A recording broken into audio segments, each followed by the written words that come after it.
Welcome to the class. Today we are going to discuss about conjugation. Conjugation क्या है कि कोई हमारे बॉडी में जो डीएनए का जो डीएनए होता है वो क्रोमोसोम पर प्रेजेंट होता है, ठीक है।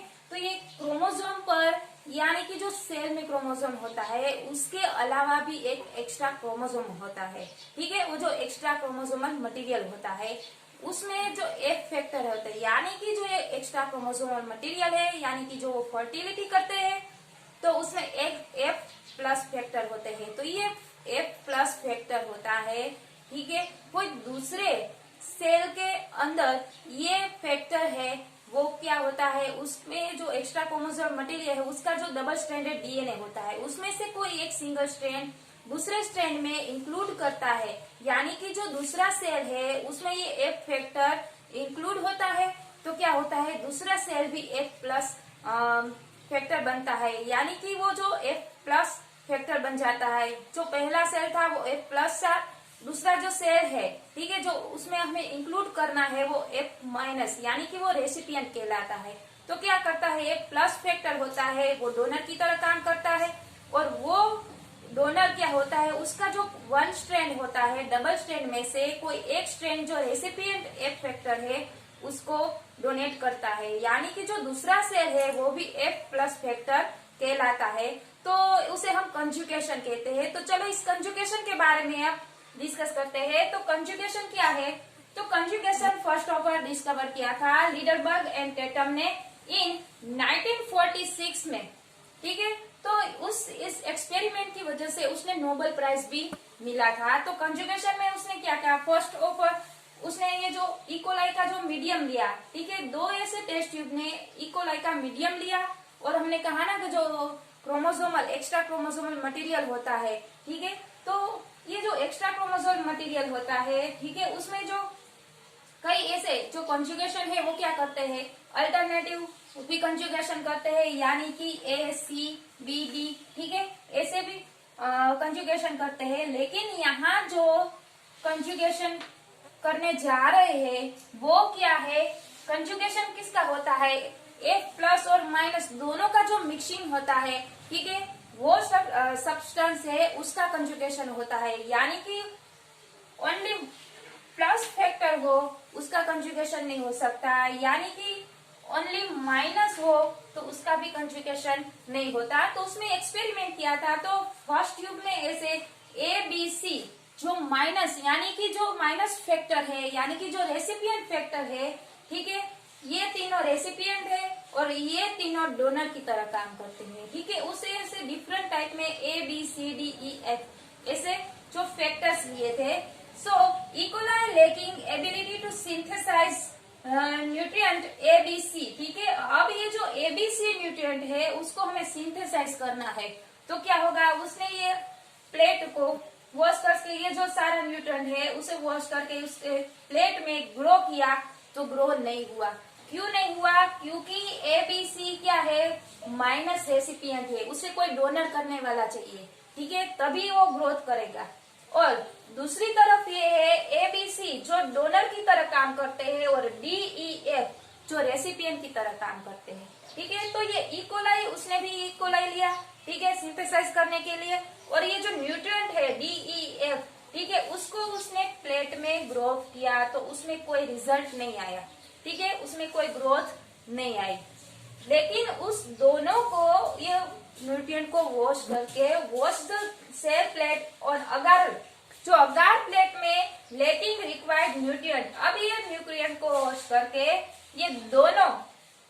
ये जो दोनों सब्सटेंस है, ठीक है, ये क्या है, ए बी सी रेसिपिएंट है तो दूसरी तरफ ए बी सी डोनर की तरह है। अब ये दोनों मिक्स हो जाएगा तो उसका ग्रोथ बनेगा, ठीक है। और डी ई एफ जो डोनर की तरह काम करता है और ये जो डी ई एफ रेसिपिएंट की तरह काम करता है, ठीक है, तो ये दोनों जो मिक्सिंग हो जाएगा तो उसका ग्रोथ बनेगा, ठीक है। तो ये दोनों को मिक्स करके ये ट्रू स्ट्रैंड जो डिफरेंट टाइप के ट्रू स्ट्रैंड है उसको जो दोनों को मिक्स करके जो नया उसने इंक्लूड किया, दोनों का स्ट्रैंड का मिक्सिंग हुआ तो उसमें ग्रोथ दिखाई दिए, ठीक है। तो यहाँ ग्रोथ पॉसिबल है क्योंकि जो फर्स्ट स्ट्रैंड था उसमें ए बी सी, ठीक है, वो रेसिपिएंट की तरह काम करते थे, लेकिन जो दूसरा स्ट्रैंड है उसमें भी ए बी सी है, ठीक है। वो क्या करते हैं, वो प्लस की तरह काम करते हैं, ठीक है। तो ये दोनों का जो कंबाइन होगा तो भी कॉन्जुगेशन पॉसिबल होता है, ठीक है। अब ये जो फर्स्ट स्ट्रैंड में है डी ई एफ, ठीक है, डी ई एफ वो क्या करते हैं, वो डोनर की तरह काम करते हैं। और जो दूसरा स्ट्रैंड है वो क्या है, वो रेसिपिएंट की तरह काम करता है, यानी कि डीईएफ, ठीक है। डीईएफ वो क्या है, वो रेसिपिएंट की तरह काम करते हैं। अब ये जो रेसिपिएंट और दोनों डोनर है वो दोनों जो मिक्स हो जाएगा तभी कंजुगेशन है वो पॉसिबल बनेगा, ठीक है। इसलिए जो फर्स्ट स्ट्रैंड था उसको सीधा ही सिंथेसाइज किया तो उसमें कोई भी ग्रोथ नहीं आई। अब वैसे ही दूसरी तरफ भी उसका जो सिंथेसाइज करते हैं तो उसमें कोई ग्रोथ नहीं आती, लेकिन उसके जो दोनों को मिक्स करके, ठीक है, दोनों जब मिक्स हुआ रेसिपिएंट और डोनर, ठीक है, तभी उसमें जो ग्रोथ है वो पॉसिबल होती है। तो ये बात थी कंजुगेशन में। एक्चुअली कंजुगेशन में क्या होता है, तो कंजुगेशन में क्या होता है, जो हमारा डीएनए मटेरियल होता है, हमारे बॉडी में जो सेल होते हैं, ठीक है, ये जो सेल है उसमें क्या होता है, न्यूक्लियस होता है, ठीक है। ये जो न्यूक्लियस होता है उसमें क्रोमोसोम में डीएनए प्रेजेंट होते हैं, लेकिन ये न्यूक्लियस के अलावा भी एक्स्ट्रा क्रोमोसोमल मटेरियल होता है, यानी कि ये जो एक्स्ट्रा क्रोमोसोमल मटेरियल है उसमें क्या होगा, डबल स्ट्रैंडेड डीएनए होगा, ठीक है। अब ये जो डबल स्ट्रैंडेड डीएनए है उसमें ये क्या है, एक्स्ट्रा क्रोमोसोमल मटेरियल है।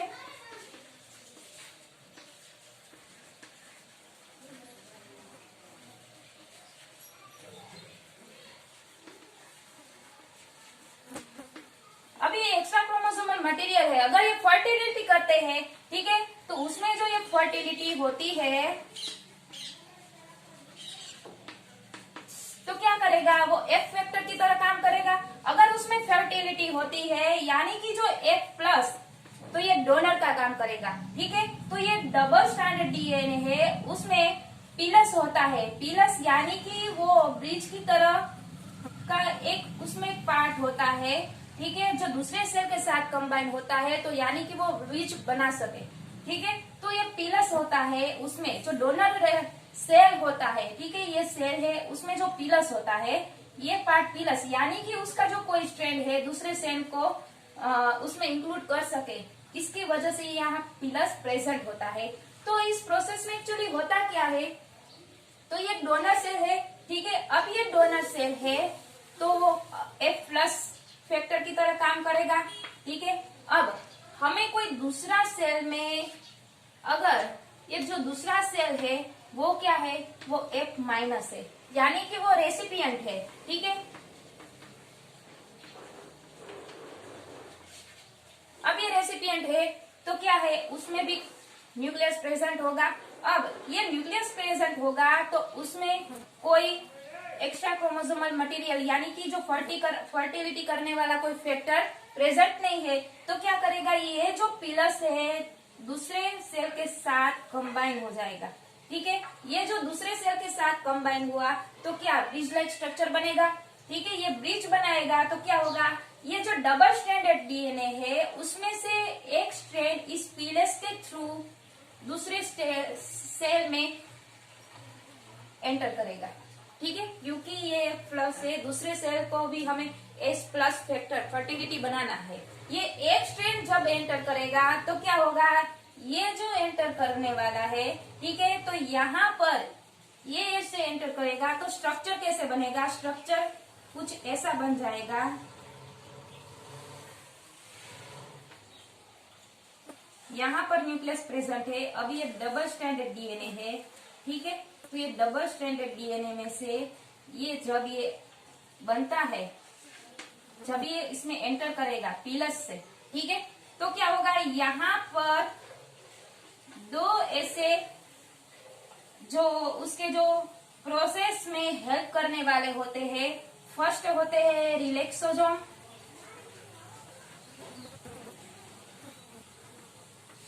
ये क्या होता है, ट्रांसफर ये ट्रांसफॉर्म का मीनिंग क्या है?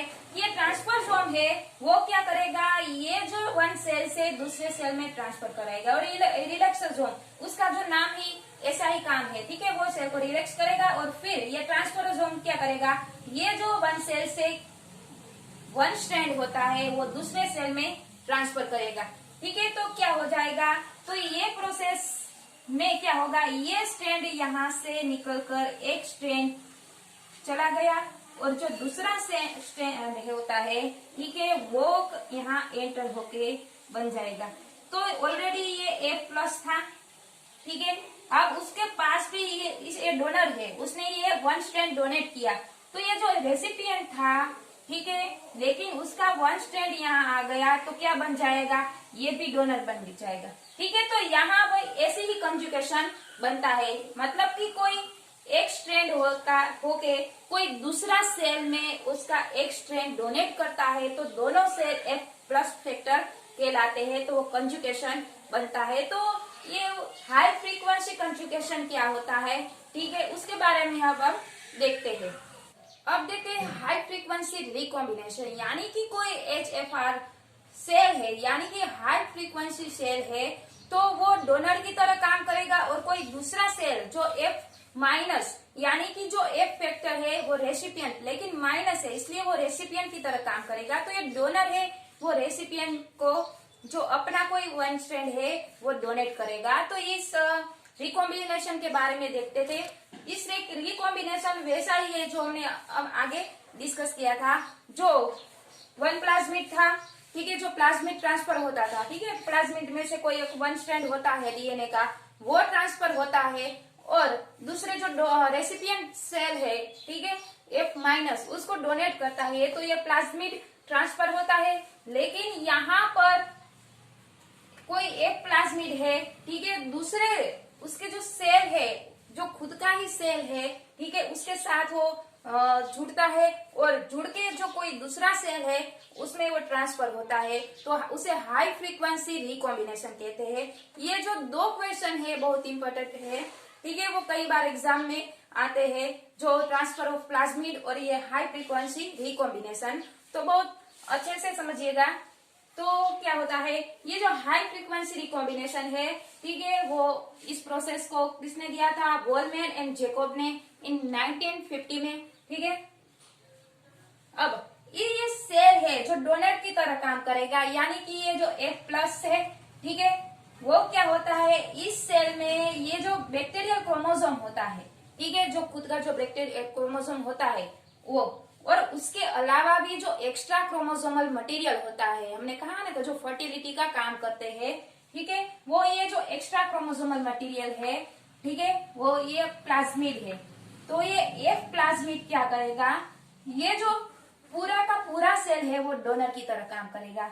ये उसमें क्रोमोसोम है और उसका जो एक्स्ट्रा प्लाज्मिड है, ठीक है, वो अब ये एक्स्ट्रा प्लाज्मिड है, ये जो क्रोमोसोम है, ठीक है, बैक्टीरियल क्रोमोसोम, यहाँ पर ये प्रेजेंट हो जाएगा, A और G साइड पर यहाँ पर ये प्रेजेंट हो जाएगा। तो क्या करेगा, ये इंटरप्टेड ऑफ एक प्लाज्मिड, ये प्लाज्मिड है, इंटरप्ट करेगा इनटू बैक्टीरियल क्रोमोसोम, यहाँ बैक्टीरियल क्रोमोसोम पर ये इंटरप्ट करेगा, उसके साथ ये जुड़ जाएगा। और क्या होता है, ये जो ओरिजिन ऑफ ट्रांसफर अभी उसमें ट्रांसफर करने वाला है, ठीक है। और जब नेक्स्ट स्टेप में क्या होता है, यहाँ पर ये HFR यानी कि हाई फ्रीक्वेंसी रिकॉम्बिनेशन बनता है, ठीक है, दोनों जुड़ेगा तो दोनों जुड़ के एक ही बनेगा, तो रिकॉम्बिनेशन हुआ, ठीक है। तो ये रिकॉम्बिनेशन हुआ तो वो किस तरह का रिकॉम्बिनेशन होता है, हाई फ्रीक्वेंसी का रिकॉम्बिनेशन होता है, ठीक है। तो ये बैक्टीरियल क्रोमोसोम है, इतना पार्ट बैक्टीरियल क्रोमोसोम का है और ये जो दूसरा है वो प्लाज्मिड का है, ठीक है, वो जो A और G साइड पर यहाँ प्रेजेंट हो गया, ठीक है। तो ये दोनों का रिकॉम्बिनेशन बना तो उसे HF हाई फ्रीक्वेंसी रिकॉम्बिनेशन कहते हैं। अब नेक्स्ट स्टेप में क्या होता है, नेक्स्ट स्टेप में कोई दूसरा न्यू, उसे ये जो डोनर है F प्लस डोनर है, ठीक है, जो हाई फ्रीक्वेंसी है रिकॉम्बिनेशन, उसको जो ये डोनर है उसे कोई रेसिपिएंट तो चाहिए, ठीक है। तो ये जो नया सेल रेसिपिएंट आता है तो क्या होता है उसमें, यहाँ पर AG, ठीक है, उस पर यहाँ जो प्लाज्मिड बैठा है, प्रेजेंट है, ये पूरा का पूरा सेल रिकॉम्बिनेशन हुआ है और ये जो नया सेल है वो वैसे का वैसा ही है। अब नेक्स्ट स्टेप में क्या होता है, कंजुगेशन होता है। ठीक है, कंजुगेशन होता है तो इंटरप्ट होते हैं, दोनों सेल जुड़ते हैं। हमने कहा ना कि जो पिलस के थ्रू कोई दो स्ट्रैंड में से एक स्ट्रैंड उसमें चला जाता है, तो ये ब्रिज की तरह काम करेगा। तो ये क्या होगा, यहाँ पर ये ब्रिज की तरह काम करेगा। तो यहाँ पर ये जो डोनर सेल है वो क्या करेगा, उसका वन स्ट्रैंड है, ठीक है, जो रिकॉम्बिनेशन हुआ वाला वन स्ट्रैंड है, ये पूरे का पूरा रिकॉम्बिनेशन हो गया। ठीक है, ये दो स्ट्रैंड, ये डबल स्ट्रैंडेड में से कोई एक स्ट्रैंड वो डोनेट कर रहा है। ठीक है, यहां से ये डोनेट कर रहा है ए और जी पर साइड था। ठीक है, तो यहाँ से ये इतना पार्ट है, तो यहाँ से कट होके ये पार्ट दूसरे सेल में एंटर हो जाता है। अब ये दूसरे सेल में एंटर हो गया। ठीक है, तो अब क्या होगा, नेक्स्ट स्टेप में क्या होगा, दोनों का जो दोनों सेल है, ठीक है, ये जो दोनों सेल है वो सेपरेट हो जाएंगे क्योंकि उसमें वन स्ट्रैंड एंटर हो गया है। ठीक है, तो अब ये एंटर हो गया है तो ये सेल वैसे का वैसा ही बन जाएगा और ये जो दूसरा स्ट्रैंड है, ये स्ट्रैंड यहाँ से आया हुआ ये स्ट्रैंड है, धीरे धीरे करके उसे कवर अप करेगा तो ये भी रिकॉम्बिनेशन बन जाएगा।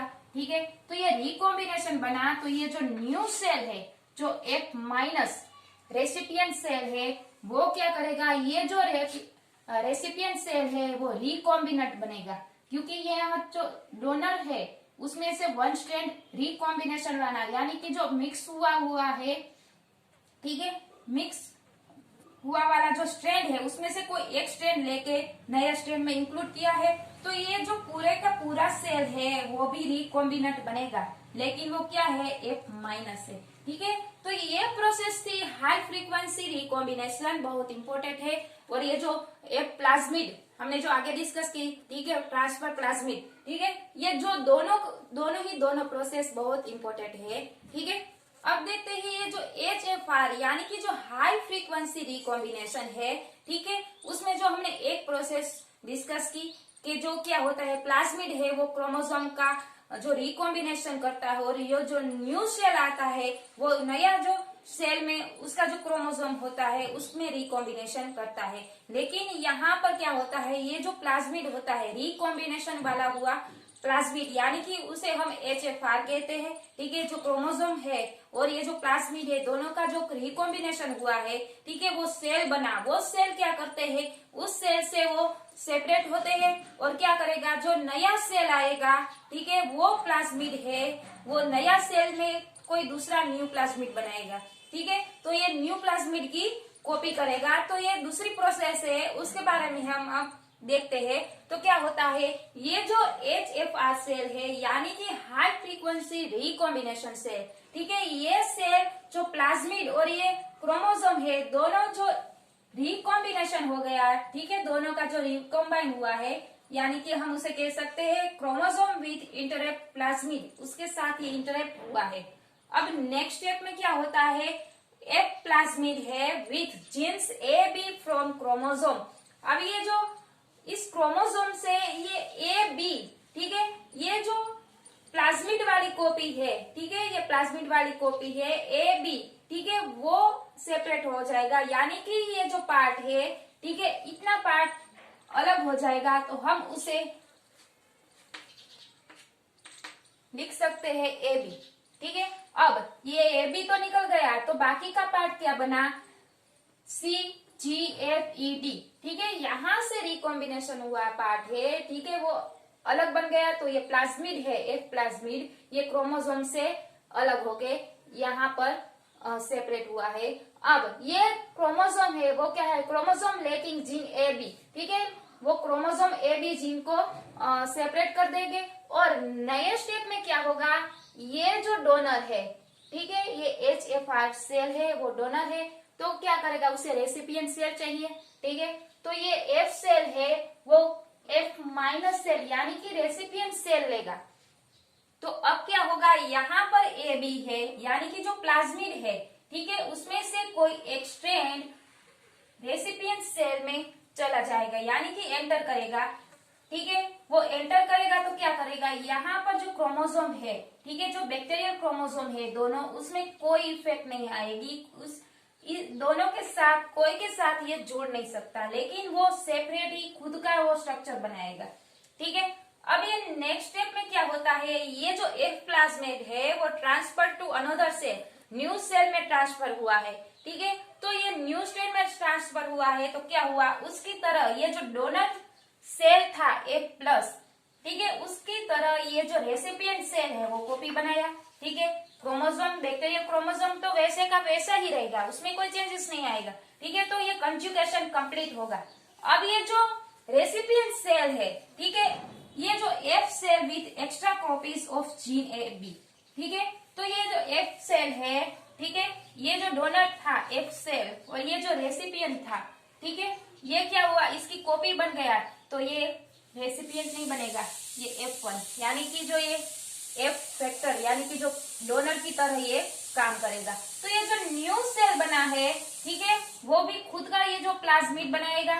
ठीक है। और उसमें जो ऑलरेडी क्रोमोसोम है, तो ये भी डोनर की तरह काम करेगा। तो ये बात थी कंजुगेशन की। सो गाइस, इस लेक्चर में बस इतना ही। नेक्स्ट लेक्चर में हम ट्रांसपोसिबल जेनेटिक एलिमेंट्स के बारे में डिस्कस करेंगे।